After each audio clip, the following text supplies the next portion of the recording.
தூதர்களை காட்டிலும் பெரியவராயிருக்கும் தேவன் ஒருவருக்கே மகிமை உண்டாவதாக. கிறிஸ்துவுக்குள் அன்பான தெய்வ பிள்ளைகளே, லூக்கா 1:32 அவர் பெரியவராய் இருப்பார் என்று நாம் கடந்த வாரத்திலே சிந்தித்தோம். அதிலேயும் உலகத்தில் இருக்கிறவனை காட்டிலும் உங்களில் இருக்கிறவர் பெரியவர் என்பதை குறித்து நாம் சிந்தித்துக் கொண்டிருந்தோம். அதே போல இந்த வாரத்திலே தூதர்களை காட்டிலும் பெரியவராய் இருப்பார் என்பதை தான் பார்க்க போகிறோம். அதற்கென்று எடுத்துக்கொள்ளப்பட்ட வேத வசனம் எபிரேயர் 1:4. இவர் தேவதூதரை பார்க்கிலும் எவ்வளவு விசேஷித்த நாமத்தை சுதந்திரித்துக் கொண்டாரோ அவ்வளவு அதிகமாய் அவர்களிலும் மேன்மையுள்ளவரானார். முதலாவதாக தேவதூதர்களை காட்டிலும் அவர் ஒரு விசேஷித்த நாமத்தை சுதந்திரித்துக் கொண்டிருக்கிறார். அடுத்ததாக தேவதூதர்களை காட்டிலும் மேன்மையுள்ளவராக இருந்திருக்கிறார். பாருங்கள், எப்படி அந்த விசேஷித்த நாமத்தை அவர் சுதந்திரித்துக் கொண்டார். 5வது வசனத்திலே, எப்படி எனில் நீர் என்னுடைய குமாரன். பாருங்கள், இந்த பிதா குமாரன் என்னும் இந்த ஒரு ரிலேஷன், அதாவது இந்த ஒரு உறவு மிகவும் பயங்கரமான அற்புதமான ஒரு உறவாய் இருக்கிறது. இன்று நான் உம்மை ஜெனிப்பித்தேன் என்றும் நான் அவருக்கு பிதாவாய் இருப்பேன், அவர் எனக்கு குமாரனாய் இருப்பார் என்றும் அவர் தூதர்களில் யாருக்காவது எப்போதாகிலும் சொன்னதுண்டா? பாருங்கள், நாம் இதே அதிகாரம் 1வது வசனத்திலே வாசிக்கும் பொழுது, ஏன் அந்த குமாரன் என்னும் நாமம் விசேஷமான நாமம் என்றால், பூர்வ காலங்களில் பங்கு பங்காகவும் வகை வகையாகவும் தீர்க்கதரிசிகள் மூலமாய் பிதாக்களுக்கு திருவுளம் பற்றின தேவன் இந்த கடைசி நாட்களில் குமாரன் மூலமாய் நமக்கு திருவுளம் பற்றினார். பாருங்கள், பிதாவுக்கு இருக்கிறதெல்லாம் குமாரனுக்கு ஒப்படைக்கப்பட்டிருக்கிறது. குமாரன் என்ன பண்ணியிருக்கிறார்? குமாரன் மூலமாக எல்லா காரியத்தையும் எல்லாவற்றையும் நாம் சுதந்திரிக்கத்தக்கதாக அவர் நியமித்து வைத்திருக்கிறார். பாருங்கள், 2வது வசனத்திலே, இந்த கடைசி நாட்களில் குமாரன் மூலமாய் நமக்கு திருவுளம் பற்றினார், இவரை சர்வத்துக்கும் சுதந்திரவாளியாக நியமித்தார், இவரை கொண்டு உலகங்களையும் உண்டாக்கினார். அப்படியானால் உலக தோற்றத்துக்கு முன்னமே இவர் பிதாவோடே இருந்திருக்கிறார், இவர் சர்வத்துக்கும் சுதந்திரவாளியாகவும் இருந்திருக்கிறார். இப்படி யார் எந்த தூதனிடத்திலேயாவது சொல்லலுண்டா, நான் உனக்கு பிதாவாய் இருப்பேன் என்று யாதொரு தூதனிடத்திலேயும் பிதாவாகிய தேவன் சொன்னதில்லை. ஏனென்றால் 3வது வசனத்திலே நாம் வாசிக்கும் பொழுது, இவர் அவருடைய மகிமையின் பிரகாசமும். பாருங்கள், தேவாதி தேவனுடைய மகிமையின் பிரகாசம் தான் கர்த்தராகிய இயேசு கிறிஸ்து. அவருடைய தன்மையின் சொரூபம், தேவனை அறிகிற அறிவும், தேவன் எப்படிப்பட்டவர் என்று அறிய வேண்டுமானால் குமாரனை பார்த்தால் போதும். அவருடைய தன்மையின் சொரூபமாய் இருந்திருக்கிறார். சர்வத்தையும் தம்முடைய வல்லமையுள்ள வசனத்தினாலே தாங்குகிறவராய், எல்லாவற்றையும் உருவாக்கின எல்லாவற்றையும் வல்லமையுள்ள வசனத்தினாலே தாங்குகிறவராய், தம்மாலே தாமே நம்முடைய பாவங்களை, பாருங்கள், அநேக சிருஷ்டி, ஆனா அந்த சிருஷ்டியில எல்லாம் மனுஷ சிருஷ்டியை தான் அவர் முக்கியமாக எண்ணி இருக்கிறார். பாருங்கள், அந்த சிருஷ்டிக்காக என்ன செய்திருக்கிறார்? தம்மாலே தாமே நம்முடைய பாவங்களை நீக்கும் சுத்திகரிப்பை உண்டு பண்ணி உன்னதத்திலுள்ள மகத்துவமானவருடைய வலது பாரிசத்திலே உட்கார்ந்தார். இதுதான் திட்டமே. குமாரன் பிதாவாகிய தேவனுடைய வலது பாரிசத்திலே உட்கார்ந்தது எதற்காக? நம்மையும் அங்கே கொண்டு போய் சேர்க்க வேண்டும் என்பதற்காக. அடுத்ததாக நாம் பார்க்கும் பொழுது 6வது வசனத்திலே, மேலும் தமது முதற் பேரானவரை உலகத்தில் பிரவேசிக்க செய்தபோது என்ன சொல்லியிருக்கிறார்? தேவதூதர் யாவரும் அவரை தொழுது கொள்ள கடவர்கள் என்றார். தொழுது கொள்ளத்தக்கவர் யார்? தேவன் ஒருவரே. தேவனை தவிர யாரையும் தொழுது கொள்ள கூடாது என்று வேதம் நமக்கு சொல்லி தருகிறது. அப்படி என்றால் குமாரன் யார்? அவர்தான் தேவாதி தேவன், கர்த்தாதி கர்த்தர். ஆனால் உலகத்துக்கு அனுப்பத்தக்கதாக குமாரன் என்னும் பொசிஷன் ஒரு சில காரியங்கள் இல்ல, மொத்த திட்டங்களும் நிறைவேற்ற வேண்டியது அவசியமாய் இருக்கிறது. இவராலே தான் எல்லாவற்றையும் கர்த்தர் நமக்காக நிறைவேற்றி இருக்கிறார். இந்த குமாரன் என்னும் பொசிஷன் அவ்வளவு மேன்மையுள்ள ஒரு பொசிஷன், அவ்வளவு மேன்மையுள்ள ஒரு நாமம் என்பதுதான் உங்களுக்கு இந்த வசனம் வழியாக எபிரேயர்ல சொல்லப்படுகிறது.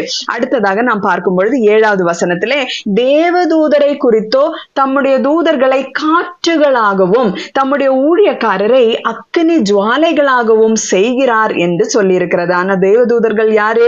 அவர்கள் காற்றுகளாகவும் அக்கினி ஜுவாலைகளாகவும் இருக்கிறார். ஆனால் குமாரனை நோக்கி 8வது வசனத்திலே குமாரனை நோக்கி, தேவனே உம்முடைய சிங்காசனம் என்றென்றைக்கும் உள்ளது. குமாரனை நோக்கி என்ன சொல்லப்பட்டிருக்கிறது? உம்முடைய சிங்காசனம் என்றென்றைக்கும் உள்ளது, உம்முடைய ராஜ்யத்தின் செங்கோல் நீதியுள்ள செங்கோலா இருக்கிறது.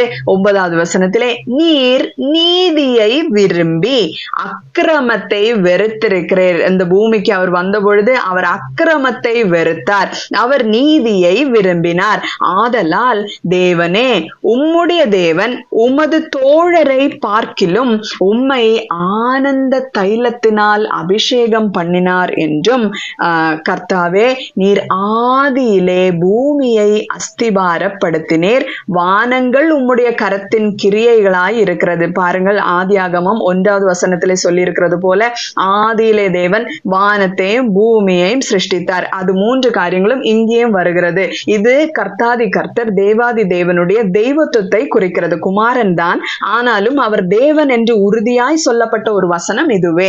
கர்த்தாவே நீர் ஆதியிலே பூமியை அஸ்திபாரப்படுத்தினீர், வானங்கள் உம்முடைய கரத்தின் கிரியைகளாய் இருக்கிறது, அவைகள் ஒழிந்து போகும். இந்த பூமியே நம்பி இந்த உலகத்தையே நம்பிக்கொண்டு இருக்கிற அன்பான ஜனங்களே, அப்படி இருந்து விடாதீர்கள். ஏன் வசனம் என்ன சொல்லுகிறது? அவைகள் அழிந்து போம், நீரோ நிலைத்திருப்பீர். குமாரன் என்றென்றைக்கும் நிலைத்திருக்க போகிறார். அப்ப குமாரனை விசுவாசித்து ஒருவன் கிறிஸ்துவுக்குள் இருந்தால் அவன் புதிய சிருஷ்டி என்று சொல்லப்பட்டிருக்கிறது. அப்படியானால் நாம் குமாரனுக்குள் இருப்போமானால் அவர் நிலைத்திருக்கிறது போல நாமும் அவருக்குள் இருக்கிறதுனாலே நாமும் நிலைத்திருப்போம். இந்த உலகம் நிலைத்திருக்காது, இந்த பூமி நிலைத்திருக்காது, இந்த வானங்கள் நிலைத்திருக்காது. அதே போல 10வது வசனத்துல நீர் ஆதியிலே என்று சொல்லும் பொழுது அது ஒரு சமயத்தை குறிக்கிறது. அதுக்கு ஒரு முடிவு இருக்கிறது. எல்லாம் முடிந்து போகும், எல்லாம் அழிந்து போகும். ஆனாலோ அவர் நிலைத்திருப்பார். அவைகள் எல்லாம் வஸ்திரம் போல பழமையாய் போகும். 12வது வசனத்திலே, ஒரு சால்வையை போல அவைகளை சுருட்டுவீர். எப்படி? இந்த பூமி, இந்த வானங்கள், நேரம், காலம் எல்லாமே எப்படி சுருட்டப்படுது? ஒரு சால்வையை போல அவைகளை சுருட்டுவீர், அப்பொழுது மாறிப்போம். நீரோ மாறாதவராய் இருக்கிறீர் என்றென்றைக்கும். இயேசு கிறிஸ்து நேற்றும் இன்றும் என்றும் மாறாதவராய் இருக்கிறார். அந்த மாறாதவருக்குள்ளே நாம் ஒளிந்து கொள்ள வேண்டும். உம்முடைய ஆண்டுகள் முடிந்து போவதில்லை என்றும் சொல்லி இருக்கிறது. மேலும் நான் உம்முடைய சத்துருக்களை, சரி இது எந்த நாள் வரைக்கும்? நான் உம்முடைய சத்துருக்களை உமக்கு பாதபடியாக்கி போடும் வரைக்கும் நீர் என்னுடைய வலது பாரிசத்தில் உட்காரும் என்று தூதர்களில் யாருக்காவது எப்போதாகிலும் அவர் சொன்னதுண்டா? பாருங்கள், இந்த குமாரனுடைய மேன்மை இந்த எபிரேயர் 1வது அதிகாரத்திலே நமக்கு சொல்லப்பட்டிருக்கிறது. தூதர்களை காட்டிலும் மேன்மையுள்ளவரானார். ஏனென்றால் எல்லாத்தையும் தம்முடைய வசனத்தினாலே அவர் எல்லாவற்றையும் செய்து முடித்தார். 14வது வசனத்திலே, ரட்சிப்பை சுதந்திரிக்க போகிறவர்களின் நிமித்தமாக ஊழியம் செய்யும்படிக்கு அவர்கள் எல்லாரும், யாரு? தூதர்கள் எல்லாரும் அனுப்பப்படும் பணிவிடை ஆவிகளாய் இருக்கிறார்கள் அல்லவா? பாருங்க, லூக்கா 1வது அதிகாரம் 11வது வசனத்திலே, இன்று கர்த்தராகிய கிறிஸ்து என்னும் இரட்சகர் உங்களுக்கு தாவீதின் ஊரிலே பிறந்திருக்கிறார். தாவீதின் ஊரிலே நமக்காக யார் வந்து பிறந்திருக்கிறார்? கர்த்தராகிய கிறிஸ்து என்னும் இரட்சகர். அதாவது உலக தோற்றத்துக்கு முன்னமே இரட்சகராய் நியமிக்கப்பட்டவர் நமக்கு தாவீதின் ஊரிலே வந்து பிறந்திருக்கிறார். ஆனால் இந்த தூதர்கள் யாரு? இந்த இரட்சிப்பை சுதந்திரிக்க போகிறவர்களின் நிமித்தமாக, அதாவது கிறிஸ்துவுக்குள் இருக்கிற நம் நிமித்தமாக அவர்கள் எல்லாரும் ஊழியம் செய்யும்படிக்கு எப்படி இருக்கிறாங்களா? அனுப்பப்படும் பணிவிடை ஆவிகளாய் இருக்கிறார்கள். இந்த தேவ தூதர்கள் பணிவிடை ஆவிகளாய் இருக்கிறார்கள். அவர் இரட்சகர், அவர் இரட்சகர். அந்த இரட்சகர் என்னும் அந்த திட்டத்திலே நிறைவேற்றத்தக்கதாக இந்த தூதர்கள் இருக்கிறார்கள். யாக்கோபு ஒரு சொப்பனத்தை காண்கிறார். ஆதியாகமம் 28வது அதிகாரம் 11, 12, 13 வசனத்திலே நாம் வாசிக்கும் பொழுது, ஒரு இடத்திலே வந்து சூரியன் அஸ்தமித்தபடியினால் அங்கே தங்கி அவ்விடத்து கற்களில் ஒன்றை எடுத்து தன் தலையின் கீழ் வைத்து அங்கே நித்திரை செய்யும்படி படுத்து கொண்டான். யாரு? யாக்கோபு. அங்கே அவன் ஒரு சொப்பனம் கண்டான். இதோ ஒரு ஏணி பூமியிலே வைக்கப்பட்டிருக்கிறது. ஒரு ஏணி எங்க வைக்கப்பட்டிருக்கிறது? பூமியிலே வைக்கப்பட்டிருக்கிறது.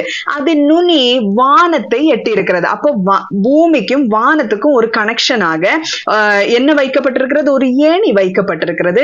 அதிலே தேவதூதர்கள் ஏறுகிறவர்களும் இறங்குகிறவர்களுமாய் இருந்தார்கள். பாருங்கள், இதுல எவ்வளவு ஆழம் இருக்கிறது என்றால், இதே வசனத்தை நாம் யோவான் 1வது அதிகாரம் 51வது வசனத்திலே பார்க்க முடியும். அந்த ஏணி யார் என்று அந்த இடத்துல சொல்லப்பட்டிருக்கிறது. பின்னும் அவர் அவனை நோக்கி, வானம் திறந்திருக்கிறதையும் தூதர்கள் மனுஷகுமாரனிடத்திலிருந்து ஏறுகிறதையும் இறங்குகிறதையும் நீங்கள் இது முதல் காண்பீர்கள் என்று மெய்யாகவே உங்களுக்கு சொல்லுகிறேன் என்றார். பாருங்கள், இங்கே தேவதூதர்கள் மனுஷகுமாரனிடத்திலிருந்து ஏறுகிறதும் இறங்குகிறதும், அதாவது பூமியிலிருந்து ஏறுகிறதும் இறங்குகிறதும், அங்க ஒரு ஏணி இருக்கிறது. இங்க குமாரனை சொல்லப்பட்டிருக்கிறது. பாருங்கள், அந்த ஏணி தான் குமாரன். அதாவது பூமிக்கும் தேவனுக்கும் அந்த ஏணிக்கு மீது யார் நிற்கிறார் தெரியுமா? தேவன் நிற்கிறதை கண்டதாக யாக்கோபு அந்த இடத்துல சொல்லுகிறார். அப்படி என்றால் அந்த ஏணிதான் இரட்சகர் என்னும் அந்த ஏணி. இந்த இரட்சகர் என்னும் அந்த ஏணியில இந்த ரட்சிப்பை நடத்தத்தக்கதாக இந்த தேவதூதர்கள் யாரா இருக்கிறார்கள்? அதுல ஏறுகிறவர்களும் இறங்குகிறவர்களுமாய் இருக்கிறார்கள். அதாவது தேவனிடத்திலிருந்து கேட்கிற காரியங்கள் அப்படியே இந்த பூமியில இருக்கிற மனிதர்களுக்கு வந்து சொல்லவும், தேவன் சொல்லுகிற திட்டங்களை நிறைவேற்றவும் இவர்கள் பணிவிடை ஆவிகளாய் இருக்கிறார்கள் என்று வேதம் நமக்கு அழகாக சொல்லி தருகிறது. அப்படி இருந்துமே இந்த தேவதூதர்கள் என்னென்ன பணிவிடைகள் செய்கிறார்கள் என்றும் அவர்கள் எவ்வளவு தாழ்மையாய் இருக்கிறார்கள் என்றும் நாம் பார்ப்போம். வெளிப்படுத்தின விசேஷம் 22வது அதிகாரம் 8வது வசனத்திலே, யோவானாகிய நானே இவைகளை கண்டும் கேட்டும் இருந்தேன். நான் கேட்டு கண்டபோது இவைகளை எனக்கு காண்பித்த தூதனை வணங்கும்படி அவன் பாதத்தில் விழுந்தேன். பாருங்கள், தூதர்களை பார்க்கும் பொழுது அவ்வளவு வல்லமையாய் இருக்கும், பிரகாசமாய் இருக்கும், ஜொலிப்பார்கள். அப்படி ஆனாலும் அதை கண்ட உடனே யோவானாகிய நான், அதாவது இயேசு கிறிஸ்துவனுடைய சீஷன் என்ன செய்கிறார்? பாதத்திலே விழுந்தேன். அதற்கு அவன், நீ இப்படி செய்யாதபடிக்கு பார். தேவதூதன் சொல்லுகிற காரியம் என்ன? நீ இப்படி செய்யாதபடிக்கு பார். உன்னோடும் உன் சகோதரரோடும், அதாவது அப்போஸ்தலனாகிய உன்னோடும் உன் சகோதரர்களாகிய அப்போஸ்தலர்களோடும் தீர்க்க தரிசிகளோடும் இந்த புஸ்தகத்தின் வசனங்களை கை கொள்ளுகிறவர்களோடும், அதாவது வெளிப்படுத்தின விசேஷத்தை வாசித்து கை கொள்ளுகிறவர்களாகிய கிறிஸ்தவர்களோடும் நானும் ஒரு ஊழியக்காரன், தேவனை தொழுதுகொள் என்றான். பாருங்கள், தேவதூதன் நமக்கு சொல்லுகிற காரியம் என்ன? நானும் ஒரு ஊழியக்காரன் தான், அதாவது பணிவிடை ஆவி, நானும் ஒரு ஊழியக்காரன் தான், தேவனை தொழுதுகொள் என்று சொல்லி தருகிறார். இந்த வசனத்தின்படி நாம் பார்க்கும் பொழுது அவர்கள் ஊழியக்காரர்களாய் இருக்கிறார்கள். எல்லாரோடும் கூட அவர்களும் ஊழியக்காரராய் இருக்கிறார்கள் என்று வேதம் நமக்கு சொல்லி தருகிறது. அடுத்ததாக என்ன பணிவிடை செய்கிறார்கள்? மத்தேயு 18வது அதிகாரம் 10வது வசனத்திலே நாம் வாசிக்கும் பொழுது, இந்த சீரியரில் ஒருவனையும் அற்பமாய் எண்ணாதபடிக்கு எச்சரிக்கையா இருங்கள். இந்த சிறியர்கள்னா யாரு?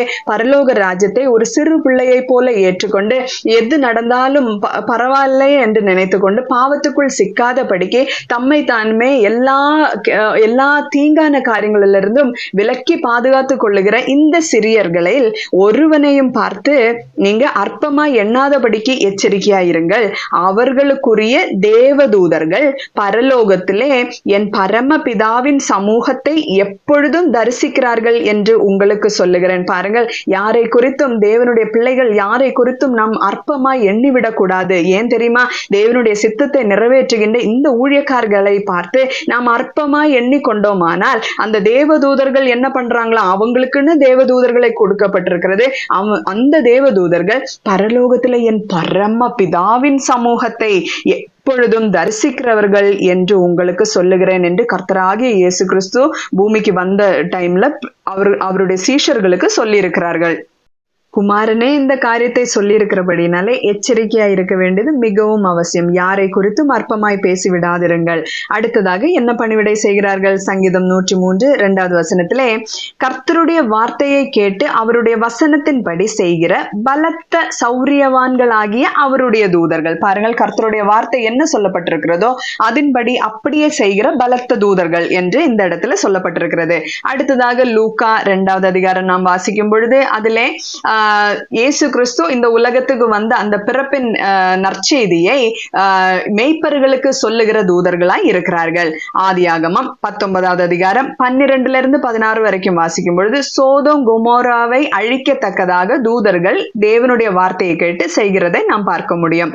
அடுத்ததாக 2 ராஜாக்கள் 19வது அதிகாரம் 35வது வசனத்திலே, அன்று ராத்திரியில் சம்பவித்தது என்னவென்றால், கர்த்தருடைய தூதன் புறப்பட்டு அசிரியரின் பாளையத்தில் 185,000 பேரை சங்கரித்தான். பாருங்கள், ஒரே தூதன் 185,000 பேரை சங்கரித்தான். அதிகாலமே எழுந்திருக்கும் போது இதோ அவர்கள் எல்லாரும் செத்த பிரேதங்களாய் கிடந்தார்கள். தேவனுடைய பிள்ளைகளுக்கு விரோதமாய் எழும்புகிறவர்களை ஒரே தூதன் அத்தனை பேரையும் கொன்று போட்டதை நாம் பார்க்க முடியும். மத்தேயு 28வது அதிகாரம் 2வது வசனத்திலே, இயேசு கிறிஸ்து 3வது நாள்ல உயிர் தெழுவேன் என்று சொன்னபடினாலே அவர் அப்படிப்பட்ட காரியங்கள் செய்யாதபடிக்கும், சீஷர்கள் அவருடைய பிரேதத்தை எடுத்து கொள்ளாதபடிக்கும் பெரிய கல்லை உருட்டி வைத்து அது சீலெல்லாம் வைத்தார்கள். ஆனாலோ தூதர்கள் என்ன செய்தார்கள்? அந்த கல்லை உருட்டி போட்டதை நாம் பார்க்க முடியும். அப்போஸ்தலர் நடவடிக்கைகள் 12வது அதிகாரம் 23வது வசனத்திலே அவர்கள் என்ன செய்கிறார்கள்? அந்த லாக் பண்ணி வைத்திருக்கிற அந்த சிறைச்சாலையிலே பேதுருவை ரட்சிக்கத்தக்கதாக அந்த இடத்துல இருந்து வெளியே கொண்டு வருகிறதை பார்க்க முடியும். இப்படி பலவிதமான பணிவிடைகளை தூதர்கள் தேவனுக்கென்று செய்து முடிக்கிறதை நாம் பார்க்க முடியும். நமக்கென்றும் காரியங்களை செய்கிறார்கள். அதே போல தேவனுடைய சித்தத்தையும் நிறைவேற்றுகிறார்கள். தேவனை சுற்றிலும் நின்று எப்பொழுதும் சேனைகளின் கர்த்தர் பரிசுத்தர் பரிசுத்தர் பரிசுத்தர் என்று ஓயாமல் சொல்லிக் கொண்டிருக்கும் தூதர்களும் உண்டு. அவர்கள் எல்லாம் பலத்த சௌரியவான்களாய் இருக்கிறார்கள் என்று வேதம் நமக்கு சொல்லி தருகிறது. இப்படி எல்லாம் இருந்தும் அவர்களுடைய தாழ்மை எப்படி இருக்கிறது? எங்களை பார்த்து நீங்க தொழுது கொள்ளாதிருங்கள், நீங்க எங்களுக்கு முன்னதாக சாஷ்டாங்கமாய் விழாது இருக்கிறதற்கு எச்சரிக்கையா இருங்கள், தேவன் ஒருவரையே தொழுது கொள்ளுங்கள் என்று அந்த தூதர்கள் சொல்லி தருகிறார்கள். இப்படி இருக்கும் பொழுது நாமும் கர்த்தாதி கர்த்தர் தேவாதி தேவன் நமக்காக எல்லா திட்டத்தையும் செய்து முடித்து வலது பாரிசத்திலே போய் உட்கார்ந்திருந்த அந்த கர்த்தராகி இயேசு கிறிஸ்துவை நாம் தொழுது கொண்டு அவருடைய வலது பாரிசத்திலே நாமும் போய் உட்காரத்தக்கதாக இந்த குமாரன் செய்து முடித்த அத்தனை காரியத்தையும் விசுவாசித்து அவருக்கென்று நாம் நிற்க வேண்டியது மிகவும் அவசியமான ஒரு காரியம். மேலும் பிலிப்பியர் 2வது அதிகாரம் 10வது வசனத்திலே, இயேசுவின் நாமத்தில் வானோர் பூதலத்தோர் பூமியின் கீழானோருடைய முழங்கால் யாவும் முடங்கும்படிக்கும் பிதாவாகிய தேவனுக்கு மகிமையாக இயேசு கிறிஸ்து கர்த்தர் என்று நாவுகள் யாவும் அறிக்கை பண்ணும்படிக்கும் எல்லா நாமத்திற்கும் மேலான நாமத்தை அவருக்கு தந்தருளினார். பாருங்கள், எல்லா நாமத்திற்கும் மேலான நாமம். இந்த ஜனங்களை மீட்கத்தக்கதாக எல்லா காரியத்தையும் செய்து முடித்த தேவன். பாருங்கள், இந்த தூதர்கள் தப்பு பண்ணின போது அவர்களுக்கு பயங்கரமான ஒரு தண்டனை கொடுக்கப்பட்டிருக்கிறது. யூதா 6வது வசனத்துல நாம் வாசிக்கும் பொழுது, தங்களுடைய ஆதி மேன்மையை காத்து கொள்ளாமல் தங்களுக்குரிய வாசஸ்தலத்தை விட்டுவிட்ட தூதர்களையும் மகா நாளின் நியாய தீர்ப்புக்கென்று நித்திய சங்கிலிகளினாலே கட்டி அந்தகாரத்தில் அடைத்து வைத்திருக்கிறார். பாருங்கள், தப்பு பண்ணினதுனாலே அவர்களை கடைசி நாளுக்கென்று அந்த ஜட்ஜ்மெண்ட்டுக்கு என்று வைக்கப்பட்டிருக்கிறது. ஆனா நமக்கோ எவ்வளவு பெரிய மீட்பை கர்த்தர் கொடுத்திருக்கிறார். 2 பேதுரு 2வது அதிகாரம் 4வது வசனத்திலே வாசிக்கும் பொழுது, பாவம் செய்த தூதர்களை தேவன் தப்ப விடாமல் அந்தகார சங்கிலிகளினாலே கட்டி நரகத்திலே தள்ளி நியாய தீர்ப்புக்கு வைக்கப்பட்டவர்களாக ஒப்பு கொடுத்தது. பாருங்கள், இப்படி யாதொரு காரியத்தையும் தப்ப விடாமல் தேவன் நீதியை சரி கட்டுகிறவராய் இருக்கிறார். அப்படி இருந்தும் மனிதனாக உருவெடுத்து நமக்காக மட்டும்தான் எல்லா காரியத்தையும் அவர் செய்து முடித்து இந்த நரகத்துக்கு போய் விடாமல் இருக்கத்தக்கதாக எல்லாவற்றையும் செய்து முடித்திருக்கிறார். இவர் அவர் சொன்ன காரியத்தை நாம் கீழ்ப்படிந்து கேட்போமானால் நாமும் இந்த நரகத்திலிருந்து தப்பிக்கொள்ள முடியும். தப்பித்து என்றென்றைக்கும் அவரோடு கூட இருக்கத்தக்கதாக எல்லா காரியத்தையும் நமக்கு செய்திருக்கிறார். தூதர்களை காட்டிலும் மேன்மையுள்ளவராக குமாரன் இருக்கிறார். அந்த குமாரனுடையவர்களாய் நாமும் இருக்க வேண்டும் என்பதுதான் இந்த வேத வசனத்தின்படி கர்த்தர் நமக்கு சொல்லித் தருகிற காரியம். கர்த்தருக்குள் அன்பான தெய்வ ஜனமே, நாமும் அதை சுதந்திரிக்க தேவன் தாமே நமக்கு அனுகிரகம் பாராட்டுவாராக. ஆமேன். அல்லேலூயா. ஜெபிப்போமா. மகா பரிசுத்தமும் கிருபையும் நிறைந்த எங்கள் நல்ல தெய்வமே, இந்த நல்ல நாளுக்காக ஸ்தோத்திரம் சுவாமி. இந்நாளிலேயும் தூதர்களை காட்டிலும் நீங்க பெரியவர் என்று எங்களுக்கு உணர்த்தி தந்ததுக்காக உமக்கு நன்றிகளை ஏறெடுக்கிறோம் சுவாமி. எல்லாவற்றுக்கும் மேலாக ஆண்டவரே, மகத்தான நாமத்தை உடையவராய் இருந்தும் ஆண்டவரை தம்மை தாமே வெறுமையாக்கி அடிமையின் ரூபம் எடுத்து மனுஷர் சாயலாகி ஆண்டவரே எங்களுக்கு மத்தியிலே நீங்க வந்து மரண பரியந்தமும் சிலுவையின் மரண பரியந்தமும் ஆண்டவரே உம்முடைய இரத்தத்தை சிந்தி கீழ்ப்படிந்தவராகி உங்களை தாழ்த்தி ஆண்டவரை நாங்கள் உயர்ந்து ஆண்டவர் உம்முடைய சமூகத்துல வந்து சேரத்தக்கதாக எங்களுக்காக யாவற்றையும் செய்து முடித்தீரே ராஜா. உமக்கு நன்றிகளை ஏறெடுக்கிறோம் சுவாமி. எல்லா நாமமும் இயேசு கிறிஸ்துவே கர்த்தர் என்று அறிக்கை பண்ணும்படியாக ஆண்டவரே ஒரு ரட்சிப்பை சுதந்திரிக்கும்படியான வாய்ப்புகளை எங்களுக்கு நீங்க கொடுத்ததும் அல்லாமல் உம்முடைய தூதர்களையும் எங்களுக்காக பணிவிடை செய்கிற ஆவிகளாய் வைத்ததுக்காக உமக்கு ஸ்தோத்திரம் ராஜா. இந்த ரட்சிப்பை அடையத்தக்கதாக எல்லா காரியத்தையும் எங்களுக்காக செய்து முடித்திருப்பா. தாயை காட்டிலும் தகப்பனை காட்டிலும் மேலான அன்பு எங்களுக்கு கூர்ந்து நாங்கள் பாவிகளா இருந்தும் கூட எங்களை தெரிந்து கொண்டு நீர் இருக்கிற இடத்திலே ஆண்டவரே நாங்களும் வந்து இருக்கும்படியாக எல்லாவற்றையும் செய்ததுக்காக உமக்கு நன்றி முழுவதுமாய் தாழ்த்துகிறோம். ரட்சகரே, இந்த ரட்சிப்பை நாங்கள் சுதந்திரிக்கத்தக்கதாக எல்லா ஆழத்தையும் எங்களுக்கு நீங்க சொல்லித்தாரும். நாங்கள் இந்த வசனத்திலே தவறாமல் நடந்து கொள்ளும்படியான கிருபையை எங்களுக்கு தந்தருளும். முழுவதுமாய் தாழ்த்துகிறோம். ரட்சகரும் மேய்ப்பருமாகிய இயேசு கிறிஸ்துவின் நாமத்திலே ஜெபத்தை கேளும் எங்கள் ஜீவனுள்ள அன்பின் பரலோக பிதாவே. ஆமென். அல்லேலூயா.